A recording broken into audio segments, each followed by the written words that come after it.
I have 30 produced credits. I've made tons of movies, and yet I no longer have a job in Hollywood. I don't know why that happened. In your Hollywood Reporter article, I think it was April 2026, you talk about how the Grim Reaper of Hollywood would one day come and find you. What is that? Well, I think it's so hard to stay in the game, in Hollywood. To really sustain a career is difficult. You have to find. When I started out, I felt like it was fairly easy. I was well educated. I was fast on my feet. I had a great memory. I was a pretty good front person. That job was kind of easy. You're taking calls, you're booking appointments, you're scheduling air travel, whatever it is. It's logistics. And as you get deeper into Hollywood, it becomes much more challenging. You're trying to anticipate what the market wants. You're trying to find that. How do you find that? Is it in a podcast, or is it in a newspaper article, or is it in an agent that you sit down with, a producer that you meet, a writer who comes in and pitches you something? That's a lot of territory to cover, and it's very difficult to cover it all. And I got lucky again and again and again in finding material that was able to keep me employed. Where just when it would come to a point where I think my employers would be like, Nick, he's not in the game anymore. I would deliver something that was good enough to prove that I was still in the game. And I think times change, so I think it's difficult for whether you're an executive or a producer or a writer or a director or a stand-up to evolve constantly, to be willing to evolve. The good news for me is I never found anything that was terribly successful. So it wasn't like I was like, oh, I've got this thing and it really worked and now it doesn't work.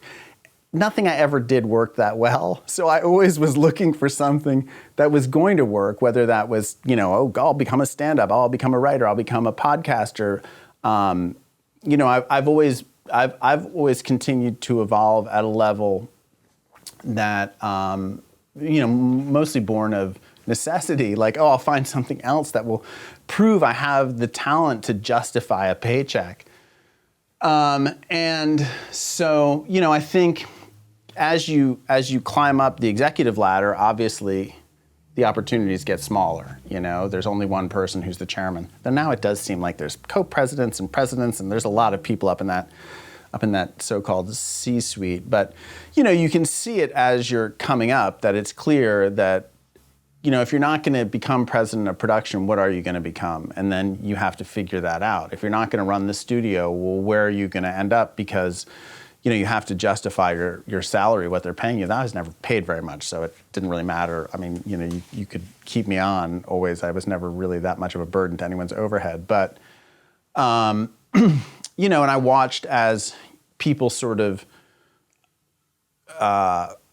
failed out of those executive ranks and became managers. That was sort of like a common thing that people did sort of back in the 90s and 2000s. You became a manager because you could, it was less competitive. Anyone could start a management company, right? You didn't have to come up through the mailroom and fight your way through the bureaucracy of the agency to become an agent. You could just say, I'm a manager, and then, start looking for clients, and, and lots of people were very successful that way, So I was never really interested in managing people, even though as a producer and as an executive, you inevitably manage people. You manage writers all day long, their anxiety and their ambitions and their mistakes and their bad ideas and their good ideas. So,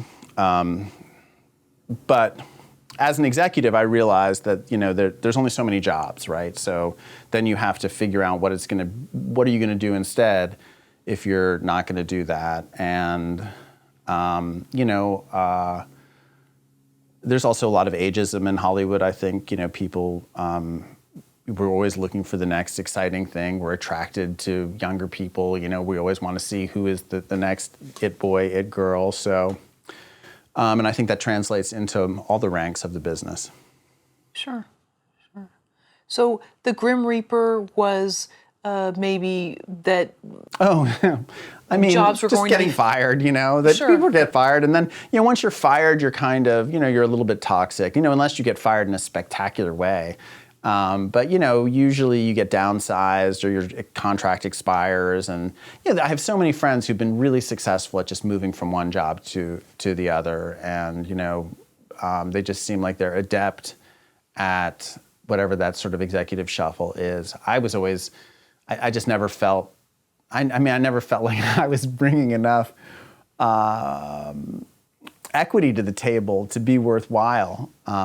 So I was always terrified, like if I get fired or, my company folds or whatever, I'm never going to find another job. And, I watched it happen to people. It's also this thing as an executive, like, what is your skill? What is your talent? You're not creating the thing itself, as I say, and I said it in some article I wrote, that the test of a good executive is just how much juice they can squeeze out of the town, and obviously that's an intriguing talent. There's and it's exciting. You meet everybody and trying to figure out what alliance you can form with who, that's going to result in a great creative endeavor that you're all going to launch together. I mean, there's fun in that, certainly. But, how do you sustain yourself? And I think as an executive, as a manager, the sustenance is all the clients. And provided you've got a good stable of clients, you've got an income stream that's going to keep you going. As an executive, you have to sort of prove yourself over and over again that you're somehow worthy of the salary and the role. I don't know, I was never that successful at it, but, and I watched lots of people sort of just, age out of the business or fail out of the business, and they become, real estate agents, or they become interior decorators, or they become therapists. Therapists became a life coach, yeah. Yeah, it's difficult. It's difficult to sustain yourself as a producer unless you're wildly successful. There's fewer the overhead deals. It used to be, you were an executive, you'd sort of be put into a producing deal, and you'd hire some executives, and you'd be sustained for a while. But I feel like that's less and less common. So when you said something about people that kind of moved from job to job, do you think they were kind of like, okay, I'm going to only be here 2 years. I'm already going to be eyeing my next destination? I certainly think there are people like that who, are just sort of, it's sort of like being a serial monogamist. They just sort of know that they're moving on to the next thing. But I've never been terribly close to anyone who was like that, so I don't really know. There are lots of people who've had successful runs as executives where they've just, I don't know, I'm going to say a name, Courtney Valenti, who I don't know, but at Warner Brothers, it seems, is she still at Warner Brothers? Been there forever. And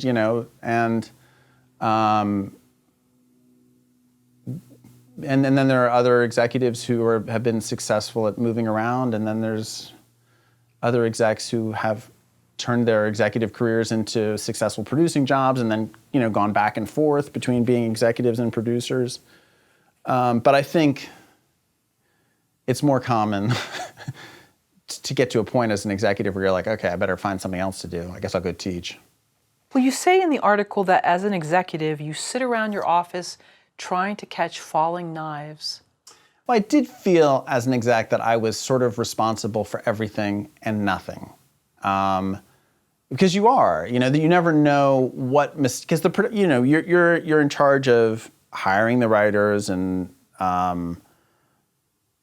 replacing the writers, and then finding the directors and finding the talent and assembling the team that's going to make the movie. I think a healthy approach to it is that you show up every day and you do your job and you try to do your best, and you have faith in your talent as an executive. I just always felt like I was going to make a mistake, or the team I was going to hire was going to make a mistake, and I would get fired for it. But then sometimes they would make horrific mistakes and nobody would care. Nobody would care. And then other times I would do an amazing job and everyone would be furious at me. So I just couldn't, I couldn't quite, some of my, I would say when people ask, let's say, you were an executive, or you were a producer, what's your most famous credit? Is there anything you've done that I know? I say, I did Ray, the Ray Charles story. Yeah, I had almost nothing to do with that movie. My name is on it, and I went down and I met with Taylor Hackford in New Orleans because he was, I think, 4 days behind schedule. And I said, hey, Taylor, you're 4 days behind schedule. And he said, and we're going to finish the movie. And I was like, okay, great. Bye. Thanks for sitting down with me for breakfast. But then there's a movie like Swimming Upstream that stars Jeffrey Rush and Jesse Spencer and Judy Davis. And, I worked so hard on that movie.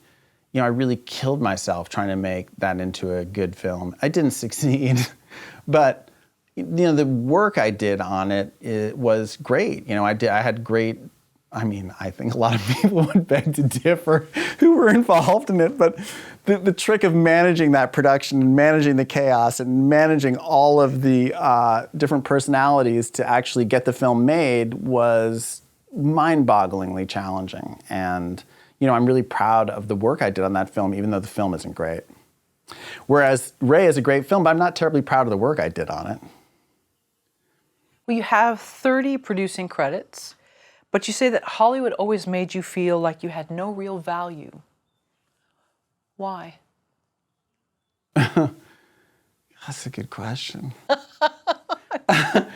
I guess because I never really was paid enough money to make myself feel like I was valuable. I also feel that, Mike Medavoy's book is called You're Only as Good as the Next One. And there is that sense of like, what's next? Yeah, so what, you produced this thing, what's next? The production company, a company of actors and craftsmen making a movie is kind of Brigadoon. You all come together for this magic moment and then you all disappear. And you have to show up and do it again. And I guess there was never a sense that I had that anyone valued what I did as a producer. There was never a sense that, you'd find a writer and get their movie made and the manager wouldn't come back to you to produce their next movie. You're like, well, what? What more could I have done for your client? And yet you don't even send me their next screenplay or, I guess I never really believed that the work I contributed to the projects I worked on was ever really valued. Do you think maybe you just saw through the fact that everyone is kind of in that position? It's a very fickle town. I don't know. I think. I don't know. I'm a little bit mystified by the fact I didn't have more success in Hollywood, but I felt like I had authentic, satisfying relationships with lots of talented and creative people that somehow I just was never able to take all of that and get it to a critical mass that would continue to roll downhill. I just couldn't keep doing it. I was never capable of doing it. What is happening now in Hollywood, and how has it impacted your life and some of your colleagues? Well, there's the location of Hollywood, which has its own very specific problems in that there's not a lot of production happening here in Los Angeles anymore. And that is really sad because it's sustained so many families and livelihoods and a kind of creative community that was here in Los Angeles that was exciting to be a part of, certainly, through the whole network of camera people and wardrobe people and writers and directors all sort of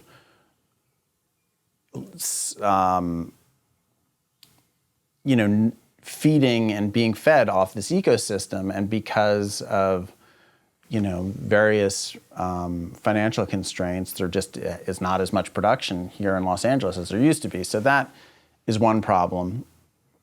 And then, we went through this insane period of content creation and expansion during the pandemic and this sort of streaming wars.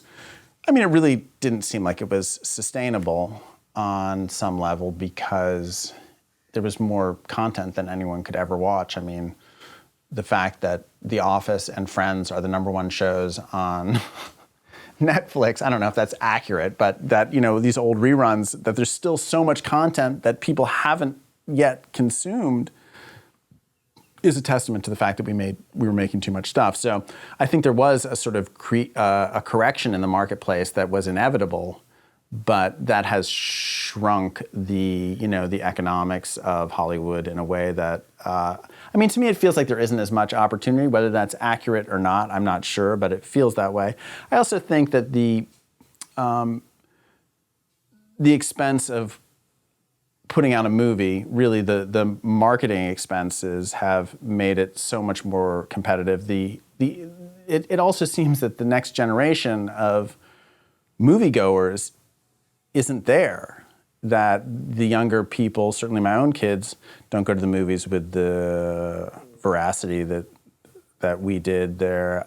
They don't consume television with the same appetite that we did. And I don't know enough, but it does seem like it's more and more challenging to have a financial success. I mean, then also there's the shrinking theatrical windows where, there isn't as much opportunity to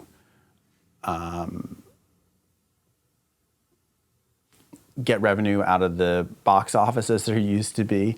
Netflix doesn't acquire as many independent films as they used to. I mean, there was this sort of, the Netflix deal used to kind of be like a backup deal that you could rely on as an independent filmmaker, that you could sell your film to Netflix, but that's not the case anymore. So, by the same token, that's always been the case. Hollywood's always been challenging. There's always been if it was easy, everyone would do it, So, and that remains the case. And obviously, filmmakers and creative people have to adapt and come up with other innovative ways to make movies and tell original stories. I think that's a big part of it. You look at, this movie that's ripping up the box office right now, Obsession, which was made for $750,000 or something, and that, people want to see. I think, Hollywood, the challenge is you have to make innovative content that people actually really want to see. Thank you for watching the video all the way to the end. Here is a complimentary question from our book Story Questions.